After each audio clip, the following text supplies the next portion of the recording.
আমরা এখন এসেছিলাম বাকুল বলে একটা গ্রামে, ঠিক আছে, যেটা লাভপুরে। তো এখন এই মাকে আমরা দর্শন করে গেলাম প্রথমবার। তো এখানে মায়ের কিন্তু যে মূর্তি সেটা বড় মূর্তি হয়েছে, হ্যাঁ, খুব একটা বড় নেই কিন্তু ঠিকঠাকই আছে। আর মায়ের কিন্তু এখানে শিলা পাথরে মানে বিরাজ করছেন। তো এখানে এসে এটাই আমরা দেখলাম, তোমাদেরকে সেটা ভিডিও শেয়ার করব, তোমরা দেখতে পাবে।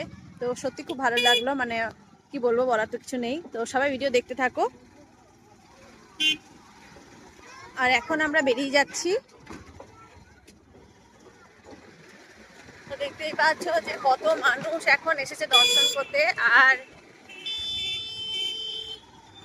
সব থেকে বড় কথা হচ্ছে যে মায়ের এখন নিরঞ্জন যাত্রা শুরু হবে, আর তার জন্য বরণ ডালাও সাজানো হয়ে গেছে, সেটাই দেখলাম। তো আমরা খুব ভাগ্যবান যে আমরা দর্শন করলাম, দর্শন পেলাম।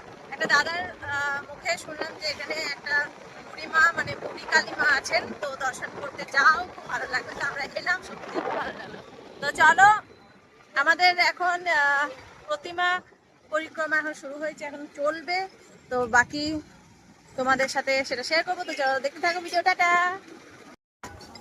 তো ভিডিওর মাধ্যম দিয়ে তোমরা এখন দেখতে পাচ্ছ সেই বাকুল গ্রামের বুড়ি কালী মাকে। আমি কিন্তু ভিডিওর মাধ্যম দিয়ে তোমাদেরকেও দেখার সুযোগ করে দিচ্ছি।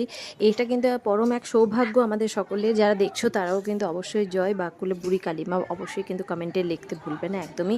মায়ের প্রতিমা দেখো, দর্শন করো। আর দেখো মা কত সুন্দর সজ্জায়, মানে ফুলের সজ্জায়, স্বর্ণের সজ্জায়, ডাকের সাজে কত সুন্দর সজ্জিত হয়ে আছে। আর এই হচ্ছে মায়ের শিলা পাথরের, যেটা কিন্তু মানে এটা সবসময় গেলে তোমরা দর্শন করতে পাবে।